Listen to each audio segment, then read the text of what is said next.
Alrighty, so I think we're good to go. Thank you so much, Masterpiece Women, for joining. It is supposed to be a level 4 review of our documentary. This documentary, and watch the documentary on Martha Stewart, and I felt that I could make an open invitation and allow all Masterpiece Women to actually join in and have this review with us. So thank you for joining me today. And if you're not able to join in, it's fine. You can always catch replay. It's going to stream live on our YouTube channel, and then you can always be able to catch replay, and then we'll take it from there. So where are cohort 4 Masterpiece Women? Where are you guys? Where are you guys? We're supposed to be reviewing this book. It's not me reviewing, no. We're all speaking to review the book. So talk to me. Chidera, where are your team members? All right, so we're starting the book. Let me start the conversation, and then we can all take up the conversation from there. Let's even start. How many of you have actually been able to watch that Martha Stewart documentary? How many people have watched it? Let's start from there.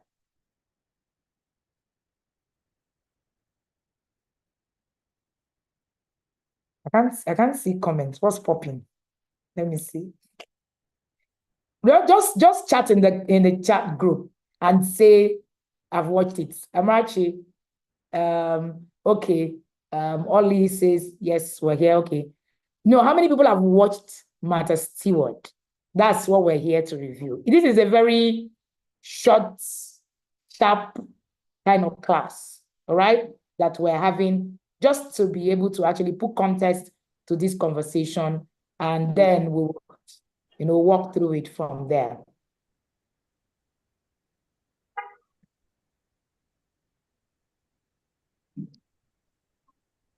Okay, so let's hit it open. I've watched it. Okay, the floor is open. So basically, Martha Stewart is a documentary directed by R.J. Cutler, offers an in-depth exploration of Martha Stewart's multifaceted life, encompassing of her rise from a modest upbringing to becoming a self-made billionaire and a cultural icon.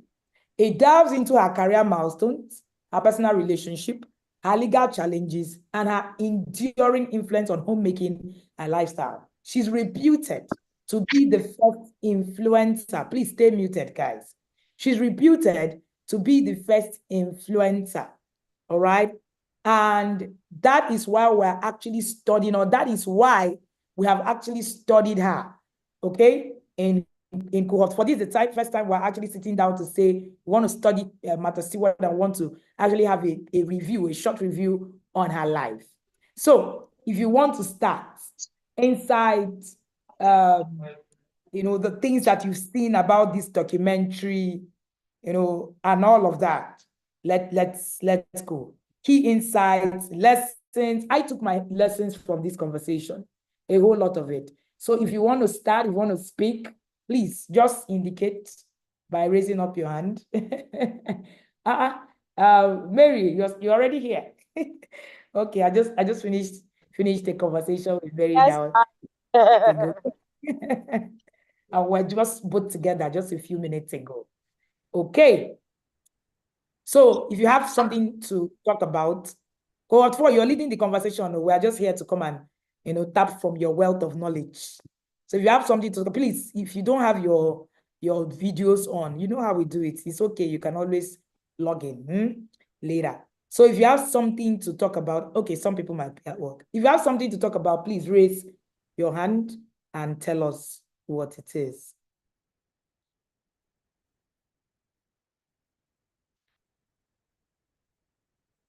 Amarachi, over to you. Okay, Nsi is here. Nsi Madu, go ahead.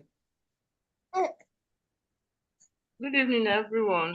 Good evening, Coach. Good evening. Actually, I watched the documentary and I learned that she decided to work with people who trained her. 1, 2, she had a mentor, a female mentor, who pushed her to become who she was meant to be.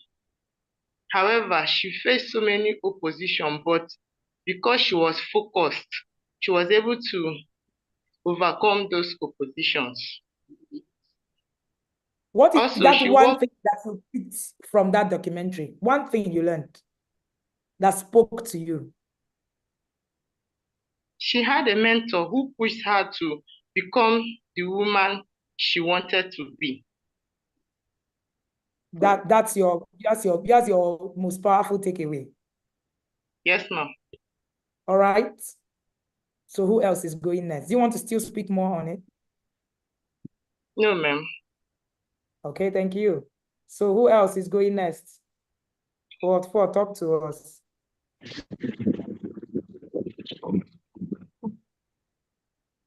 Is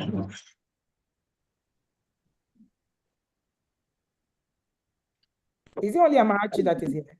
I doubt. Ma, can I speak? My hand is up. Oh, please go ahead. Okay, yeah. Another thing I noticed was her dad. Her dad was a very supportive one, which he always You're advised not her. stay muted, okay, please, so that we can have some clarity, all right? Go ahead. Yeah, I was saying her dad was another a good support to her as well because. Can you hear me, Ma? I can hear you. Just that we have a Okay. lot of let me just mute. Yeah, I guess that this is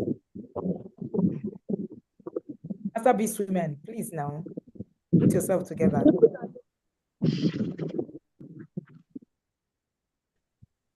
Okay, Ma. Please, you can unmute yourself now and speak. I had to mute everybody, all right? Sorry. Go ahead. Yeah, like she mentioned that she was her dad's favorite and her dad was her best teacher because her dad always tell her she can do anything she puts her mind to do. And then she taught her everything about gardening, perfections, and about doing the very best job she can possibly do. So her dad was another support. He's not the kind of person that just said this is what you have to do, this is what you have to study, but she made her believe in herself, which, as she mentioned, there is the best advice that you can give a child. She made her believe in herself and in the whatever it is that she wants to do, that she believes she can become, she can do, which is a very, very important aspect of her life as well. Thank you so much, Kevin. That was awesome. Thank you. I don't know who is using iPhone, but over to you. You didn't change your name. We can't see your name. It reads iPhone.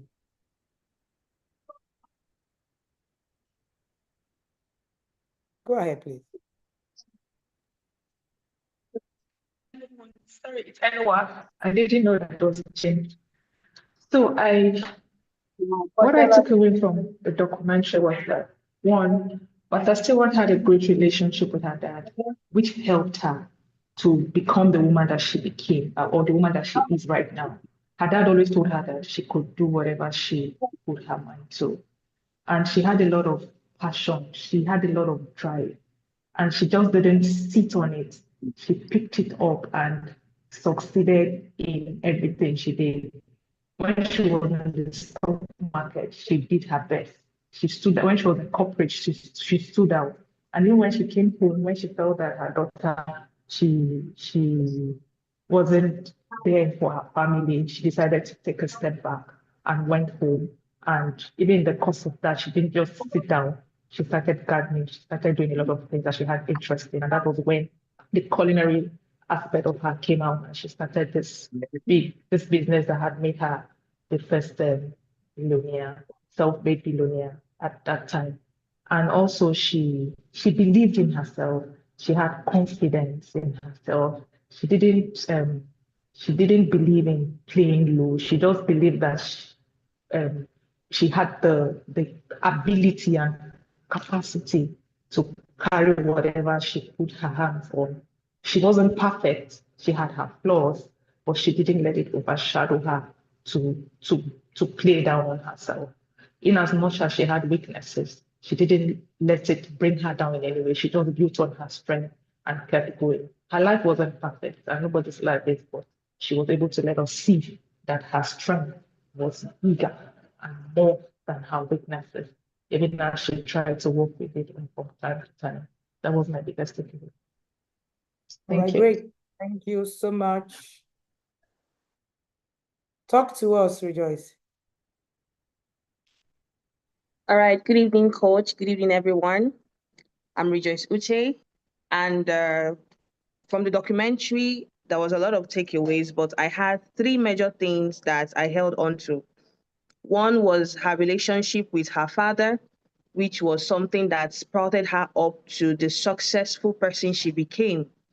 The second takeaway was she was not small-minded, she was not shallow-minded. When she began the culinary uh, thing with her friend, she said that the friend wanted, for people to come over and pick up, but she wanted to go over to others. She wanted to go to those that were wealthy. She had a target audience. She didn't just want to settle for less. She wanted more. There was more to her. This passion, there was this drive in her. She just wanted to attract those wealthy people. And from the first interview, when she said she entered into the stockbroker, you notice that the names of the people she called were wealthy people. So her passion and her target audience were the wealthy people. And she kept on believing and pushing towards that aspect. The third takeaway, though it was a but to me personally, was that she was not able to balance her family and her business life because she began to have hitches in her marriage. And then there was no connection between she and her husband and she and her daughter at that point in time. And the being a masterpiece woman is your ability to balance your work life, your business life, your career. It is a all round, like Coach would say, you can have it all. But I think this was something that she did not have it all because the hitch in the marriage became to show. The husband that was supportive to her, the husband that was always wanting to go and welcome her and carry her bag, she said that was when she knew that something was wrong. That when she came back and was coming into the driveway, he went inside the house, meaning that he had gotten to a point of frustration. He had gotten to the point that he's losing his wife. He's losing that intimacy with her because she has, measured in the key of the career ship. So it was a but that is why we are here in the Masterpiece Women, the Masterpiece Program. We are here to put all those things together and balance it to have a balance. We can have it all. We can be that feminine, supportive, working business tycoon woman and still have a beautiful family, because if we fail in our marriage as masterpiece women, we have failed, not minding the wealth that you think you have attained. If you don't build that relationship with your husband personally and your children, then that is failure to me. So that is my takeaway from Martha Stewart. Thank you so much, ma'am. Thank you so much, Rejoice. Princess Oka. Good evening, Coach. Good evening, everybody. Some of the things that I wanted to share has been shared already, but I'll still say what I wanted to say. First, for Martha, one of the things that stood out for me was how she had this drive. Like, she didn't have it all figured out from the beginning. First, she had an idea of what she wanted. I mean, she knew the kind of school she wanted to attend, and even when they didn't provide the complete scholarship she wanted, she had to still pick the one she wanted to attend. She was focused. She knew what she wanted, and so she went for it. But even whilst she didn't have the whole picture of what she wanted her life to look like, she took advantage of what she had per time and worked on it and ran with it with all of her strength and did not look back at that. And while succeeding at all of this, she ensured that she gave it her best. When she was a model, she gave it her best. There was no time that she wasn't doing something and she wasn't putting in all of her effort. And then also, another thing that stood out for me too was her vulnerability. She was open, she was honest with herself. At some point, she realized that if she continued like this, she probably would be losing her family. And then she decided to start building her relationship with her daughter. Whilst that was late, she didn't decide that, oh, it was late, and now left it to continue to pursue her career. She was able to take a step back. And even when she took a step back, she did not stop being busy. She looked around at what she could be doing around that time and still continued to build, and then just like Rejoice just spoke. For me, I think she didn't understand times and seasons. That was one thing I learned. I mean, she started to build a relationship with her daughter when she was 6, which was basically after her formative years. So that was one thing I learned, that is, if I am not able to prioritize what I should prioritize at the time I should prioritize it, it might tell on me in the future. So that was one thing I took away too from that, to ensure that I understand times and seasons and build what I'm supposed to be building at that time, and then before I move on to the next, so that I will not, have repercussions in the future. So those were some of the things I learned from her. All righty. Opata, Cletus.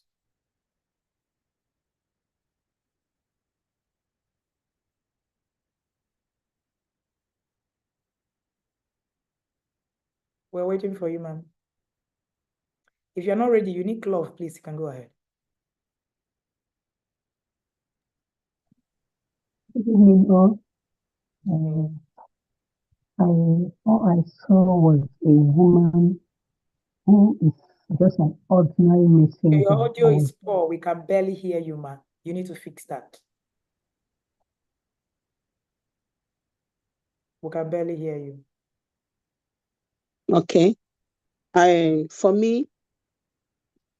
me, all I saw was a woman who is an ordinary messenger and was able to embody her message for people to see.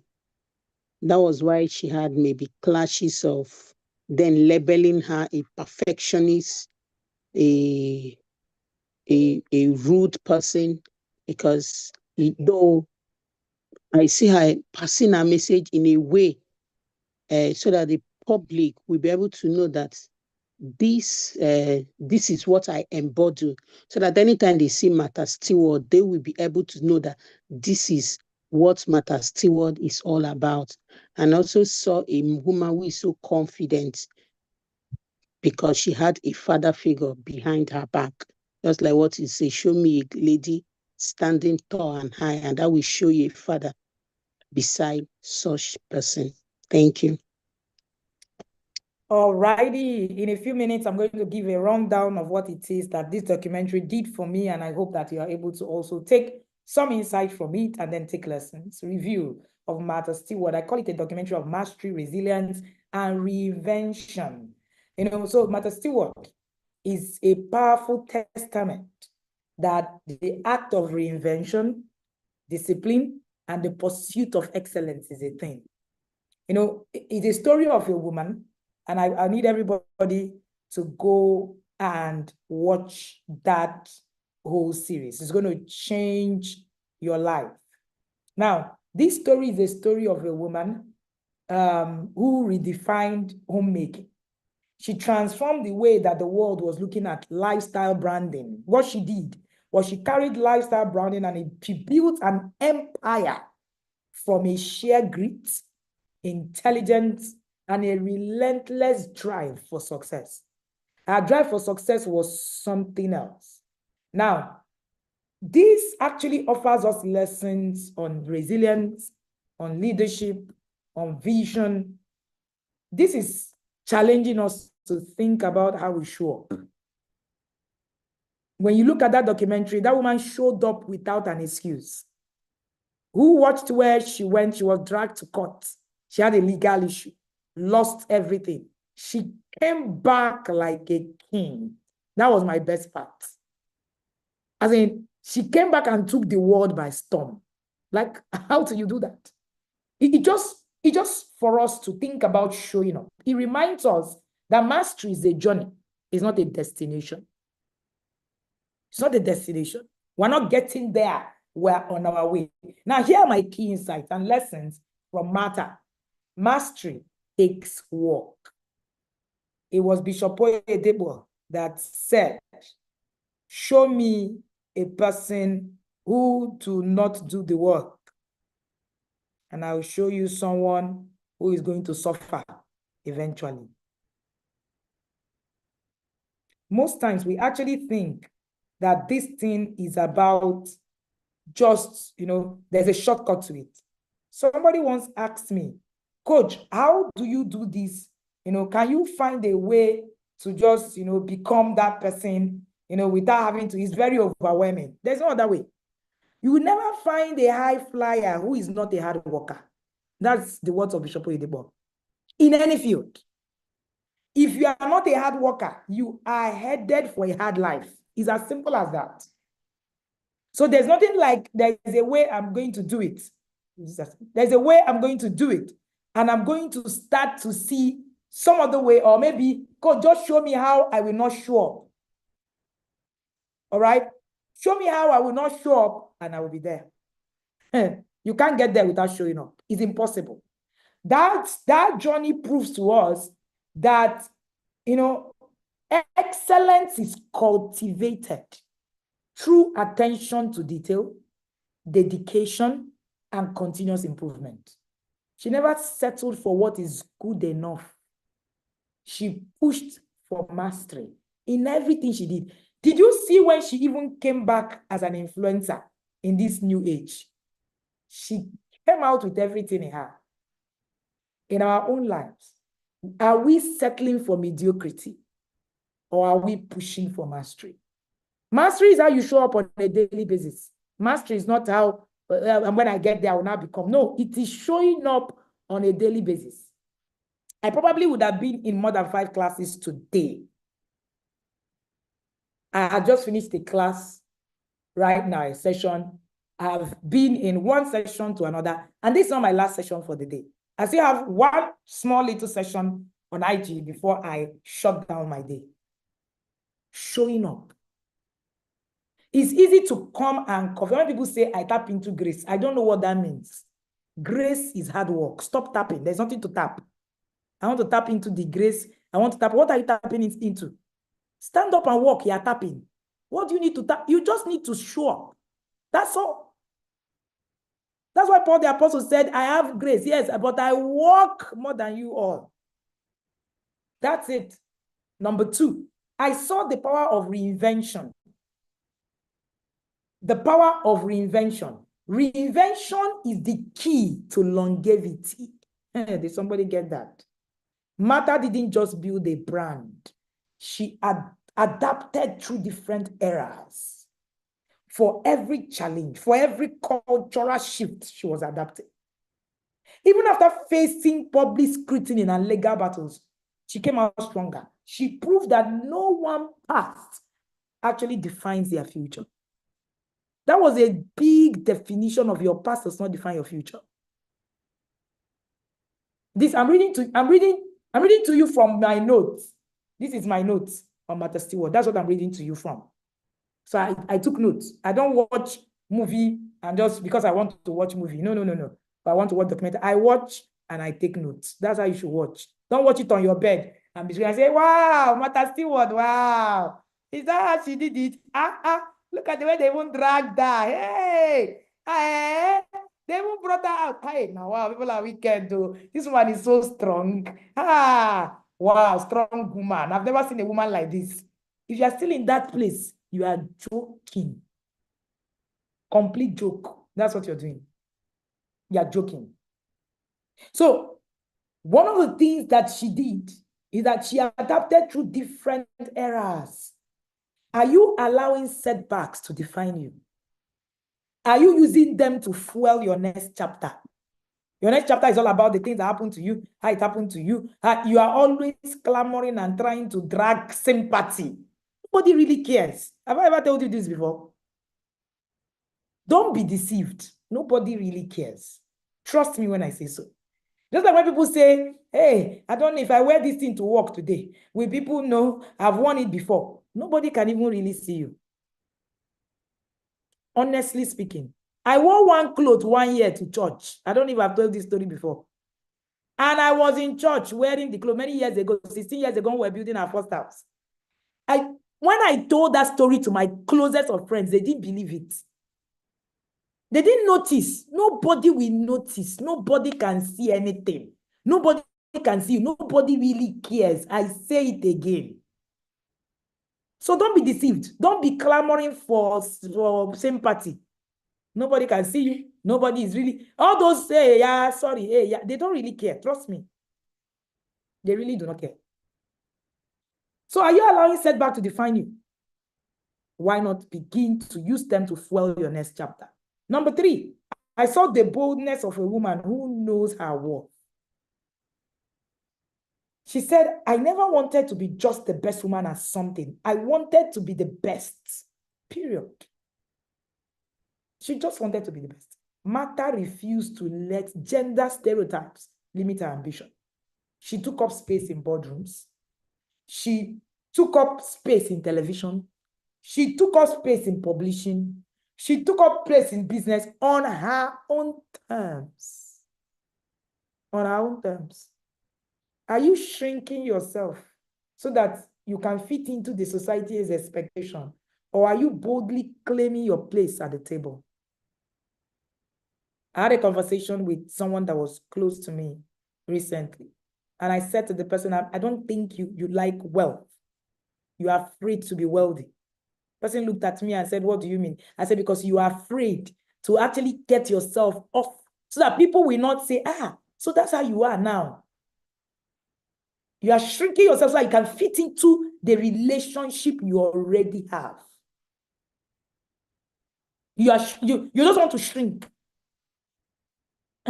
You just want to actually just be in the space. Let me know so that you don't lose people. So you keep yourself small so that you can remain in that space where people can clap for you. You are afraid of people tearing you down. You're afraid of people criticizing you. You're afraid of people telling you, is that how you are now?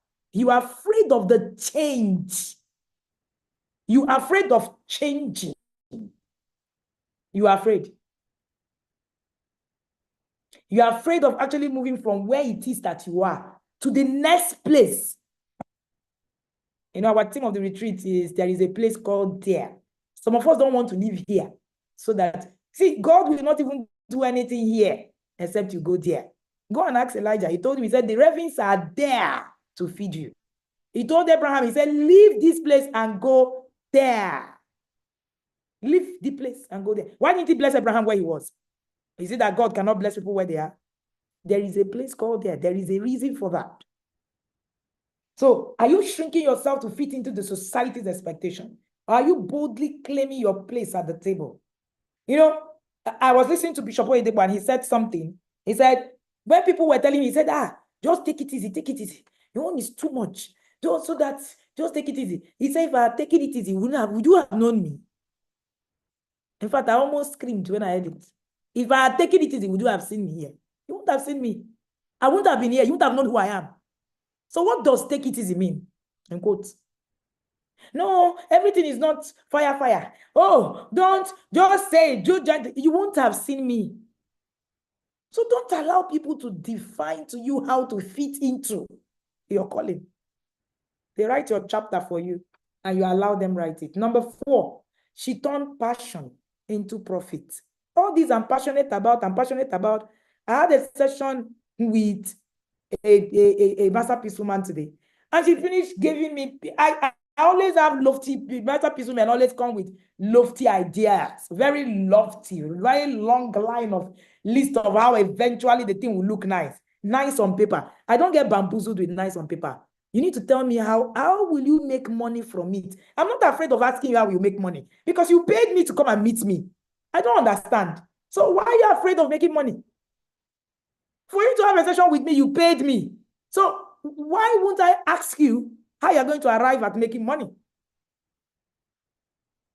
In fact, for my own selfish interest, you need to make money. Because when you are coming to me, you still need to pay me. So I must ask you how you make money. See, I have killed the money. You see that money